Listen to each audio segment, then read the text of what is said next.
Bueno, iglesia, vamos a ir todos en este momento a Isaías 40, va a ser el capítulo base que vamos a estar estudiando hoy de la palabra de Dios. Pero antes que nada quiero mostrarles una ilustración.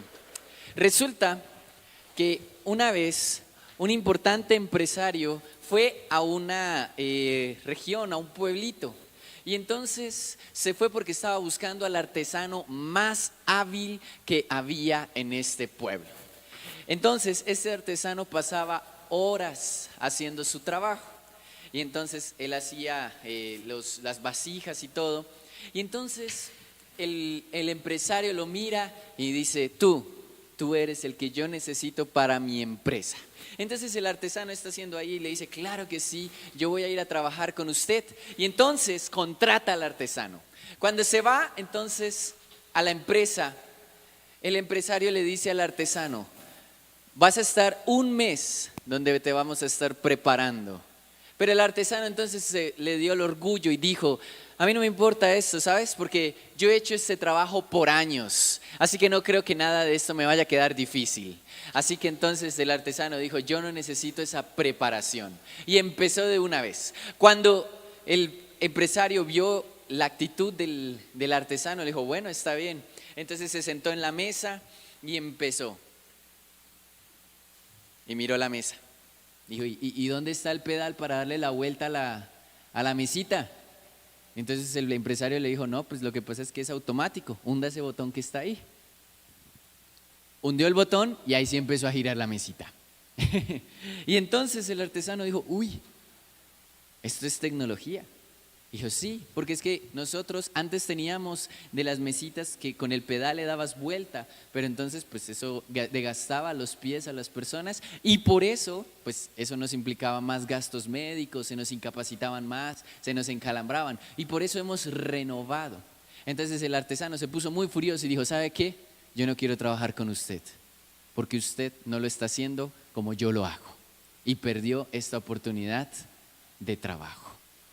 Pues hoy el mensaje para los que les gusta tomar nota se llama El sabio de sabios. Y es que hemos estado hablando en la iglesia allí en Sauces, en el sur, y hoy quiero compartirles este mensaje también porque es un mensaje que impactó tanto mi corazón que quiero que hoy tú lo tengas en tu vida. Y es que muchos de nosotros hemos estado anhelando y buscando sabiduría. ¿Cuántos anhelan la sabiduría? ¿Usted sabe cuál es el libro por excelencia de la sabiduría? ¿Cuál? Proverbios, muy bien. Entonces, el Proverbios nos enseña a que busquemos y atesoremos la sabiduría. Pues el tema de la sabiduría y su necesidad en nuestras vidas encuentra su cumplimiento en Jesús. En Proverbios somos continuamente exhortados a buscar la sabiduría, a adquirir la sabiduría y entender la sabiduría. Proverbios también nos dice y lo repite, que el temor a Dios es el principio de la sabiduría. Se lo sabe de memoria, ¿verdad? El principio del temor, el principio de la sabiduría es el temor a Dios. Nuestro temor debe ser consciente de que Dios es amor. ¿Cuántos saben que Dios es amor? Pero también ¿cuántos saben que Dios es justicia? Ok, ahí bajaron los amenes. Dios también es justicia, no sé si sabías. Y esto es lo que nos dice el principio de la sabiduría, es entender que Dios tiene el poder para restaurarte, para salvarte, para amarte, pero también tiene el poder, si Él lo deseara, para destruirte. Entonces, encontramos que la respuesta a la búsqueda de la sabiduría no está en el conocimiento. No está tampoco en los libros de historia, no está tampoco en las carreras universitarias, ni tampoco en muchas otras cosas que hagas o que quieras hacer para adquirir conocimiento. La verdadera sabiduría la encontramos en Jesús. Pues eso es lo que Proverbios nos está diciendo. La sabiduría que se encuentra solo en Cristo está en contraste con nuestra necedad. Está en contraste con lo que nosotros creemos que es sabio. Pues en la historia judía encontramos algo muy especial y es un grupo que se llamaban los fariseos. ¿Cuántos los han escuchado? Pues los fariseos gozaban de un estatus social muy alto. De hecho, cuando un fariseo caminaba y pasaba entre las calles, era tanto el respeto y el estatus que tenía que las personas se hacían a un lado. Entonces pasaba y decía a alguien, ahí viene el señor, no sé, el erudito, el estudioso, el maestro tal. Y entonces la gente se asombraba y decía, y pasaba y decía, qué pena, su merced, pase. Digamos que eran boyacenses, ¿no? Entonces le decían, señor, case, su merced, siga, siga. La mamá estaba con su hijo y le decía, métase la camisa al pantalón rápido porque ahí viene un fariseo. A ver, rápido, rápido, si no en la casa le pego. Y entonces el niño rápido, rápido. Y pasaba el fariseo, ¿y qué hacían? Irrespetos. Y entonces los fariseos gozaban de esta supuesta sabiduría, porque eran admirados por eso, por ser sabios. Porque la gente, el pueblo pensaba que ellos tenían el conocimiento pleno de la palabra de Dios. Y es más, hasta incluso el pueblo en muchas ocasiones alcahueteaba el pecado de los fariseos. Imagínense eso. Alcahueteaban su alardería, su chismosería, incluso sus malas acciones. Pues Jesús en una ocasión le dice a los fariseos, ustedes no oran correctamente, porque los fariseos se paraban en las plazas de las ciudades a orar, levantaban la voz y decían, Padre, te doy gracias por este día. ¿Sí me están escuchando, verdad? Pues Señor, te doy gracias porque he cumplido todos mis objetivos. He leído la Torá al menos unas 5 veces esta mañana y sé mucho más que todos estos cabezones tontos que están acá. Y la gente quedaba, wow, mírenlo, escúchenlo orar, ora de una manera tan profunda. Aún peor, cuando los fariseos iban a dar ofrenda, era mucho peor. Porque los fariseos entonces alistaban su ofrenda y hacían sonar trompeta y entonces estaba el pueblo tranquilo, de pronto cerca estaban mercando, de un momento a otro ¡za! Sonaba una trompeta por allá. Atención mis queridos hermanos, todos los que están acá, el pastor Esteban va a dar una ofrenda. Y llega el pastor Esteban. Hermanito Carmelo, ¿con cuántos ceros se escribe 2 millones? ¿Cuántos ceros tengo que poner? ¿6? Pongamos 7, no, 8. Mírenme, mi ofrenda la voy a depositar. Y entonces al depositar la ofrenda la gente decía, wow, está depositando mucha ofrenda. Y todos los aplaudían y los alababan. Así que aplaudan al pastor Esteban porque acaba de diezmar 3 millones de pesos. Pero los aplausos, hermano, ¿qué pasó? Imagínense que esa era la época. Era terrible. Y esos eran los sabios, los doctos de la ley. Pero entonces estos sabios, estos doctos de la ley, les llegó el golpe al orgullo cuando escucharon de un maestro por ahí que estaba haciendo las cosas diferentes. Digamos que estamos en el pueblo, para nosotros queríamos llegar a ser sabios, queríamos llegar a ser fariseos en la época. Entonces nos sentábamos y llegaba un fariseo y tenía todos estos estudiantes. ¿Saben qué era lo que él pensaba para elegir al próximo que lo iba a seguir? Sus capacidades físicas, sus dones, sus talentos y su inteligencia. Entonces llegaba y decía, no me gusta tu pelo, tú no eres. No, hermanito, no, tú tampoco. No, menos. No, esa parejita de allá tampoco. Tú sí, tú te ves inteligente, te ves fuerte. Ven y sígueme. Pero entonces la gente empezó a dejar de prestarle atención a estos fariseos y se reunían para escuchar a un maestro que había salido de Nazaret, a un maestro que cambió totalmente las cosas, que sus discípulos no eran los más inteligentes ni tampoco eran los más fuertes, sino que por el contrario tenían muchos problemas. Entonces los fariseos se alarmaron y salieron corriendo y diciendo, a ver, ¿quién es ese que está hablando hoy acá? ¿Quién es ese que nos está robando la atención, que está generando multitudes y peor aún, que está sanando enfermos? Entonces van y ven entre la multitud a un hombre llamado Jesús de Nazaret. Jesús, que mientras los enfermos y los lisiados de la época no se alejaban de él, al contrario, él los llamaba Los leprosos eran los más repudiados. Veían a un leproso y la gente decía, viene un leproso, escóndanse, porque viene a infectarnos de su enfermedad. Jesús le decía, ven. Venía alguien que estuviera ciego, alguien que estuviera cojo, y entonces decían, ay, ahí viene un cojo, ahí viene el cojo del pueblo, ahora con qué va a salir. Y lo menospreciaban. Y Jesús miraba al cojo, miraba al ciego y le decía, ven, siéntate a mi lado. Entonces los fariseos, los sabios, los doctos empiezan a mirar. ¿Y quiénes eran los discípulos? ¿Los más preparados? ¿Los más doctos? Estaba Pedro, no Pedro. Estaba Simón, un hombre impulsivo, un hombre temperamental. Estaban los hijos del trueno, se les llamaba así porque eran de un carácter bastante fuerte y difícil. Estaba Tomás, que era un incrédulo, alguien que no tenía fe. Estaba Judas Iscariote, un ladrón. Estaba Mateo, un cobrador de impuestos, como el Ladián de hoy en día. Miramos al de Ladián y decimos, ay Dios mío, ya vinieron a cobrar impuestos. Claro, es que o me oprimen y me van a quitar la platica y no. Pues esa misma actitud, pero aún peor, tenían por los cobradores de impuestos de la época. Y Mateo era uno de esos discípulos. A un don nadie llamado Juan. ¿De dónde salió ese joven? Un muchachito salió y estaba siguiendo a este maestro que estaba causando tanto impacto. Pues era porque Jesús les estaba enseñando a todos los de la época quién era realmente el sabio de los sabios, Jesús.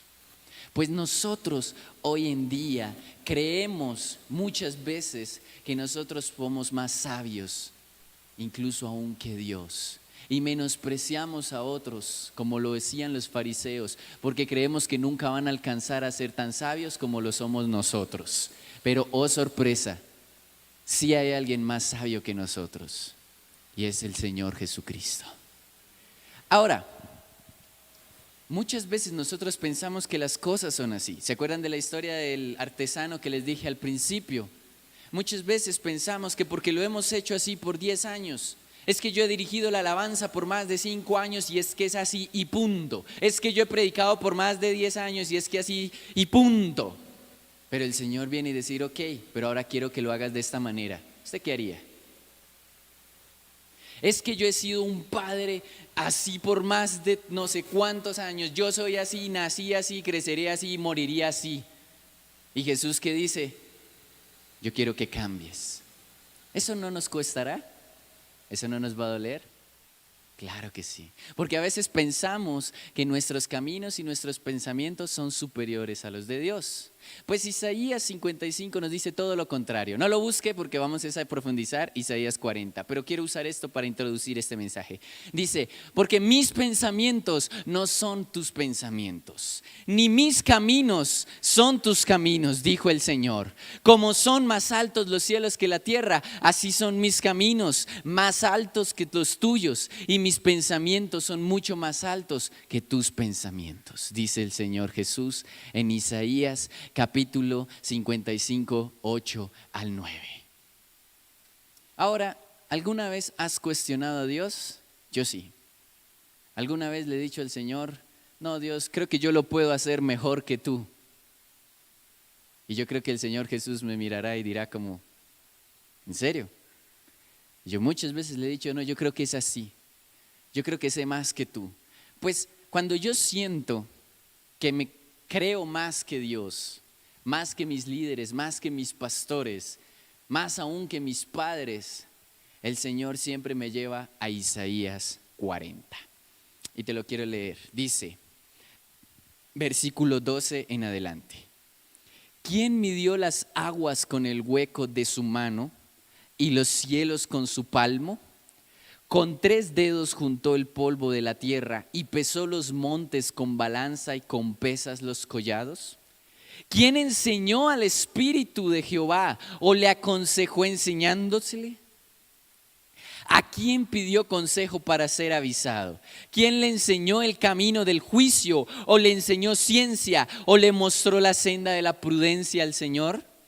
He aquí que las naciones les son como la gota del agua que cae del cubo, y como a menudo polvo en balanzas les son estimadas. He aquí que hace desaparecer las islas como polvo. Ni el Líbano bastará para el fuego, ni todos sus animales para el sacrificio. Como nada son todas las naciones delante de él, y en su comparación serán estimadas en menos que nada, y que lo que es, no es. Perdón, y lo que no es. Versículo 18. ¿A quién pues hará semejante a Dios? ¿O qué imagen le compondréis? El artífice prepara la imagen de talla, el platero le extiende el oro y le funde cadenas de plata. El pobre escoge para ofrecerle madera que no se apolille. Se busca un maestro sabio que le haga una imagen de talla que no se mueva. ¿No sabéis? ¿No habéis oído? ¿Nunca os lo han dicho desde el principio? ¿No habéis sido enseñados desde que la tierra se fundó? Él está sentado sobre el círculo de la tierra, cuyos moradores son como langostas. Él extiende los cielos como una cortina, los despliega como una tienda para morar. Él convierte en nada a los que son poderosos, y a los que gobiernan la tierra hace como cosa vana. Paréntesis acá.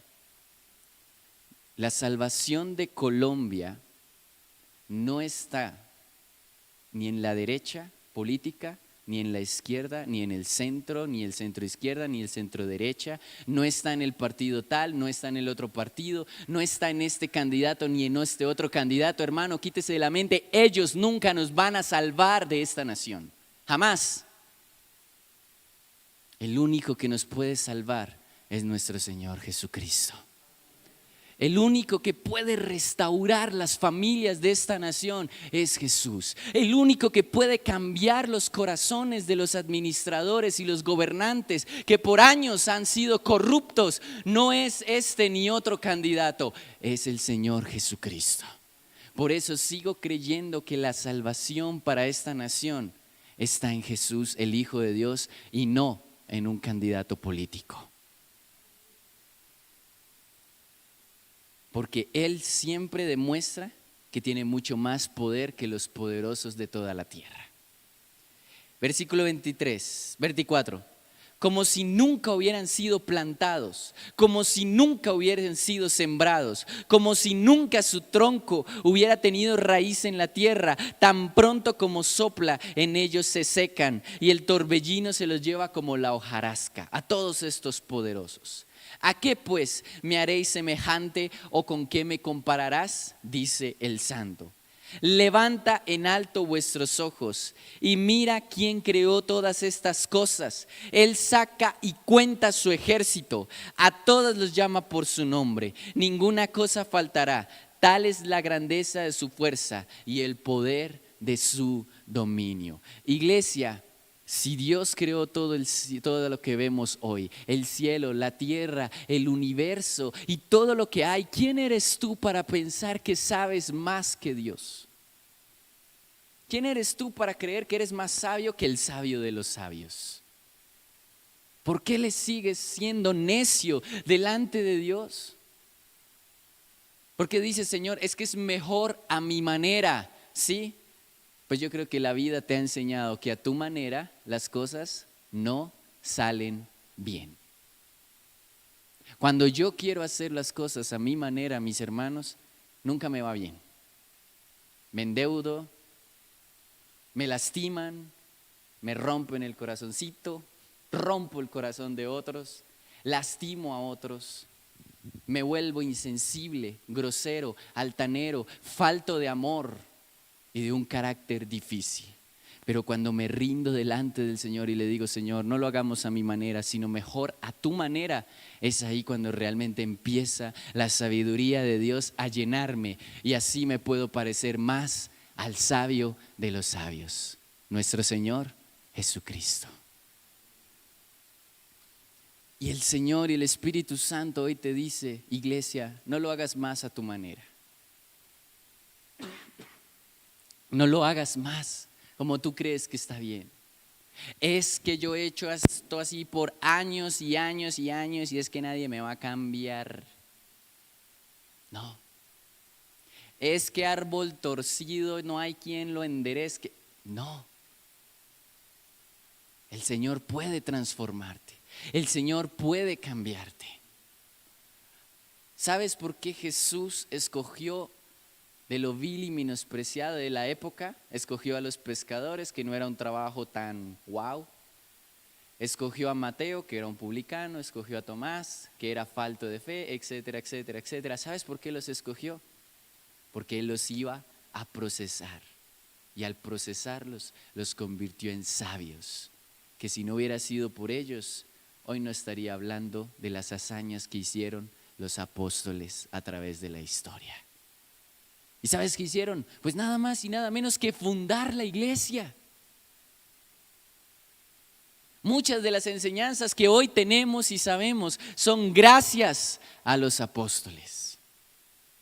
Hoy en día admiramos a los apóstoles. ¿Sabes por qué? No por ellos, sino por lo que Jesús hizo en ellos. Y ahora yo te pregunto, si Él lo hizo en ellos, ¿Él no va a hacer en ti? Claro que sí. Tal vez tú dices, es que yo he intentado agradar a Dios y no he podido. No te preocupes. Para eso está el Señor Jesús, el sabio de los sabios. Y en Santiago, uno de los apóstoles también que caminó con Jesús, dice, el que esté falto de sabiduría, pídasela a Dios y Él la dará de manera abundante para cada uno de nosotros.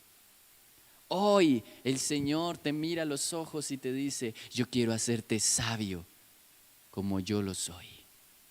Pero entonces hay un precio que hay que pagar.